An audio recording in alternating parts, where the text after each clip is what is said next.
അങ്ങനെ big boss Malayalam season 6 ആരംഭിച്ചിരിക്കുകയാണ്. ഒരു 3 എപ്പിസോഡ് കഴിഞ്ഞു. ആരെയും വിലയിരുത്താൻ സമയമായിട്ടില്ല. എന്നാലും വിലയിരുത്തലുകൾ ആവശ്യമുള്ള കുറച്ച് ആളുകളുണ്ട്. അവരെ ഒന്ന് നമുക്ക് വിലയിരുത്തി കളയാവുന്നോർത്താണ് ഞാൻ വന്നിരിക്കുന്നത്. ഒന്നാമത്തെ ആള് സിജോ ടോക്സ്, സിജോ ജോൺ.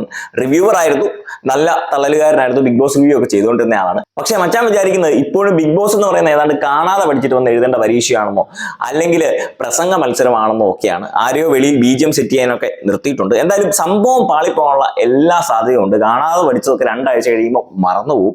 പിന്നെ തനി സ്വഭാവം വെളിയിൽ വരും.